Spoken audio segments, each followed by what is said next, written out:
Marc Raimondi for ESPN, joined today by a man who needs no introduction, the UFC Hall of Famer, the former UFC light heavyweight champion Rashad Evans, who makes his return to the cage Friday night at Eagle FC 44 against Gabriel Checco. Rashad Evans, how are things going?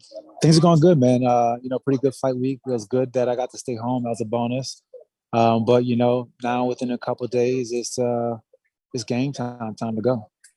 So we haven't seen you in a couple of years in the cage. You retired, you were in the UFC, and now, you're back. It's 2022. It's January. Why the comeback now?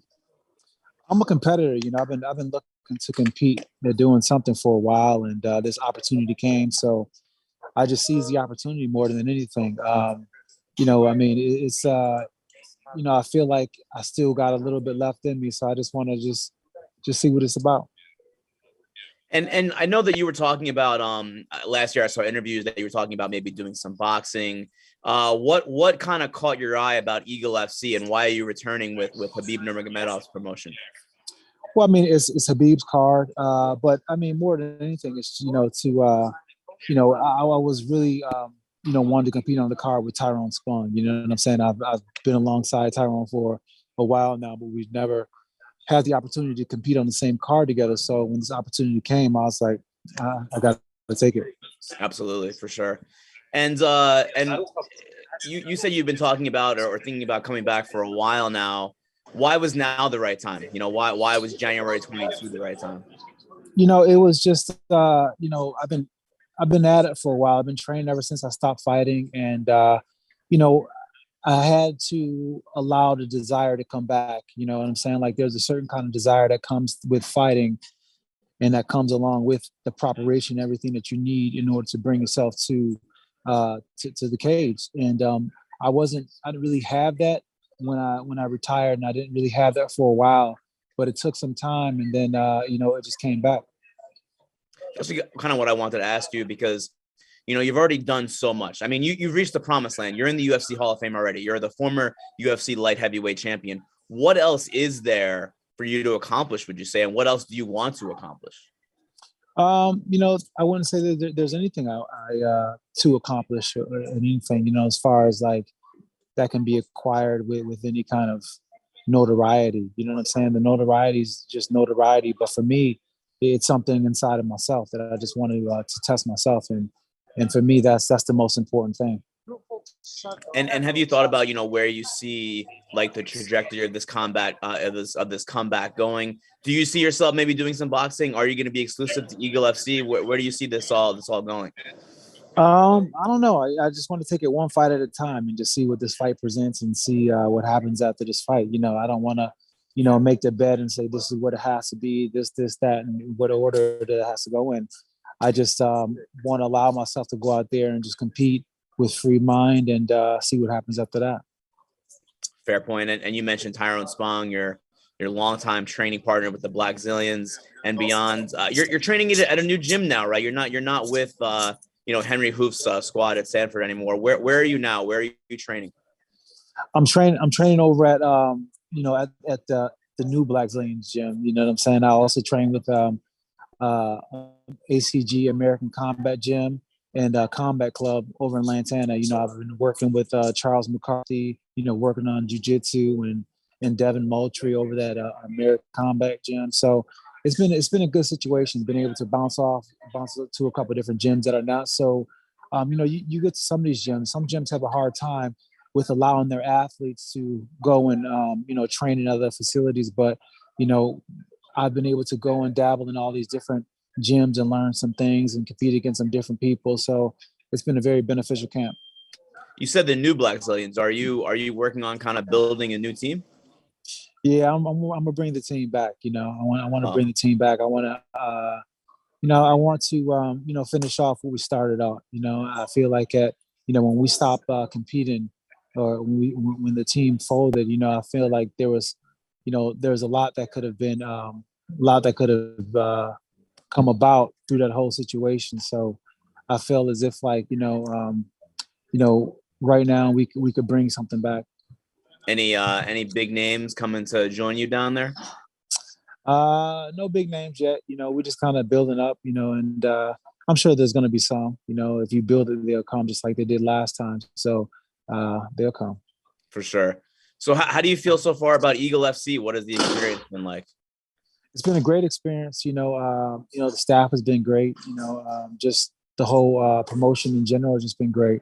So it's been a very, very smooth and great transition back to competing again.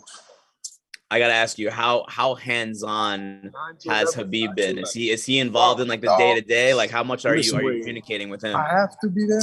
Well, I'm not really communicating too much with anybody, to be honest. You know what I'm saying? I'm just kind of like, just doing my own thing a little bit. But he's been pretty hands-on. He's been pretty in depth and just making sure things go a certain kind of way. He's a devil for the details, so he just makes sure that everything is going how he wants it to. I talked to him a few months ago now about Eagle FC, and I was asking him, are you going to be like the Russian Dana White? Are you going to be out there like squaring off the fighters and being at the press conference, being front and center? And he said for the most part he would be. So I'm looking forward to seeing that, like the Russian Dana out there. Yeah, it's gonna be exciting to see him wearing Dagestani this Dana. new hat. Yeah, it's gonna be interesting to see him wearing this new hat. He's already starting to kind of fulfill that role as a promoter, and just it's all about being able to bring the fighters together. And I see some fighters coming around just because it's fighting for Habib. They understand that fighting for a fighter is different than fighting for a typical promoter. So you're returning Friday against this Brazilian fighter Gabriel Checco. I don't think a lot of fans probably know a whole lot about Gabriel Checco. I know that he has a pretty good grappling background. What do you know about him, and what kind of threat does he present to you, do you think? I know he got some some pretty good grappling, pretty good jiu-jitsu. I know he's got some pretty decent striking and some heavy hands. So he brings a lot to the table. You know what I'm saying? Like, I'm gonna have to be on my P's and Q's. I'm gonna have to make sure that I do my thing and just bring out that part of myself that I can. If I bring myself to the octagon, it should be a good night. This fight will be at 205, and I know that toward the end of your run in the UFC, you had some fights at 185. Is it going to be 205 in this comeback, or may you kind of bounce back and forth? Yeah, it'll be 205. This bout will be 205. Okay. Yeah, 185, a little. But I mean, it feels a bit tough. I mean, they're doing the 10-pound increments. I wish they'd go 185, then 195, then 205. I mean, that would make the most sense. But I mean, there's a lot of there's a big gap between 85 and 205 that a lot of fighters like myself we kind of wish that there was that 195 weight class. Right, that's right, because like you mentioned, Eagle FC is doing 165, which is a great point in between lightweight and welterweight. 195 would be a pretty logical step too, right? Yeah, I mean, they're doing 155, 165, 175, 185. Right. I mean, they're saying 195 without even really saying it. You know what I'm saying? 10-pound increments. Right. Maybe you can call up Habib and see if you can make that happen. I got to hit him up and see. A couple of last things I wanted to ask you, man, and thanks for taking the time out. I know it's fight week. There was an article that came out today in GQ, an interview with your longtime friend, longtime protege, Kamaru Usman. And there's a quote that's like blowing up right now from Kamaru, where he said that at one point last year, he was thinking about actually moving up, not to middleweight, but going all the way to 205 and fighting Jan Blachowicz when he was the light heavyweight champion. I'm sure that you guys spoke about this because I know you talk about everything with Kamaru, but is that true? Is that really a thing that he was thinking about last year? Yeah, it's definitely something he was thinking about. Kamaru was one of the most competitive guys out there. I mean, he's got a discipline and work ethic like no other. So, if he sets his mind to it, I mean, he can definitely go in there and do his thing. I mean, Kamaru, when he's in the training room, 205 heavyweight, it don't matter. He can hang with them all. Wow. So how do you think he would have done in that weight class? That's the weight class that you were the king of that weight class at one point. So how would he have done at 205? I think he would have done really well. Kamaru brings a certain skill set that's really hard to beat. The fact that he keeps people in limbo, really not knowing where he's going, where he's going to attack, and the ability that he has with finishing, and he always got power with his hands and precision with his hands too. I think he would have brought some interesting elements to the weight class for sure. You think you would have beaten Blachowicz? I mean, of course, I got to go with my boy, 100%. It's interesting because he said this in this interview, and before the fight with Covington back at MSG, he was talking about maybe boxing Canelo. I really admire him because he's already the best in the world, right? He's pound for pound king, but he wants to kind of continue to push the envelope and do different things. What do you think the future brings for Kamaru this year and beyond? I think if Kamaru just stays, with the same work ethic, same mindset, and the same discipline he has, I think sky's the limit for him. I mean, he's already, grown so much and, already exceeded so much expectation in so many different ways. I think that, I think him now having the belief in himself and truly understanding what he's done, not truly, getting the version of himself reading his own news clippings, but at the same time have an understanding of the body of work that he's put together so far. It breeds that confidence and really lets him know that he is something special and he can do something special and he can make these challenges and not seem too out of bounds because he's at that level. Yeah, it's crazy because I think a lot of people, saw this interview today and said like Kamaru at 205, like he's a 170 guy. And then people were saying back in November, like, Kamaru in boxing against Canelo, the best pound for pound guy in boxing, there's no way he can win, but these are challenges that he wants to take on. Is there anything else that he's been thinking about? Any other, crazy feats that he wants to, try to act out this year?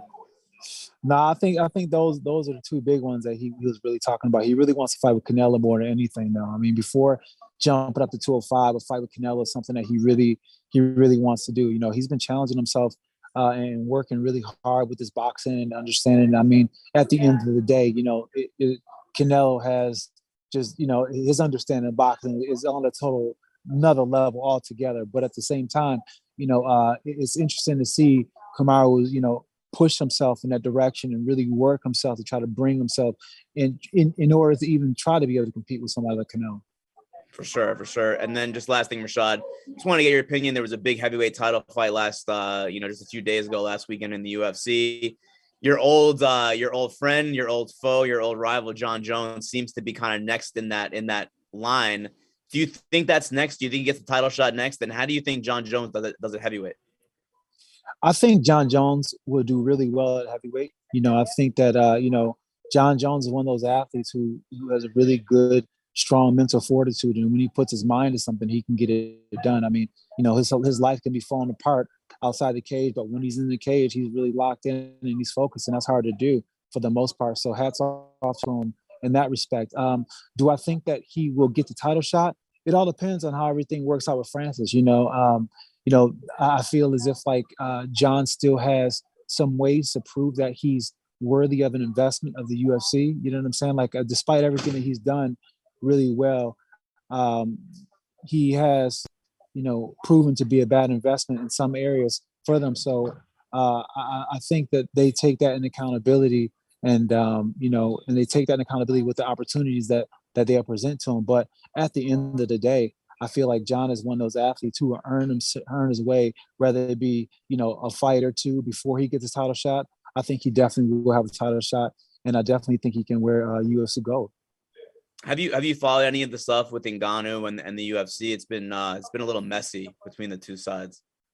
Yeah, it's a bit messy, man. I try to stay out of people's business when it comes to that because getting into that is like getting into a domestic situation. You know what I'm saying? Like you get involved in somebody's domestic situation, the next thing you know, they make up and then everybody hates you because you try to get in the middle. So I just try to keep my opinions to myself and I just hope it works out because at the end of the day, France is one hell of a talent, and to lose that talent would be not good for the UFC. I mean, it's been a long time since we had a heavyweight that kind of, brought about that fear. You know what I'm saying? Like when you see a fighter, we've had some great champions, some great competitors that come into the UFC and really hold that torch, but there's nothing like that heavyweight that has the ability to knock you senseless in seconds with one punch. There's just a different kind of anticipation when you have that kind of athlete. So I think that's what that's what they'll lose, and losing somebody like Francis. And now that he has the ability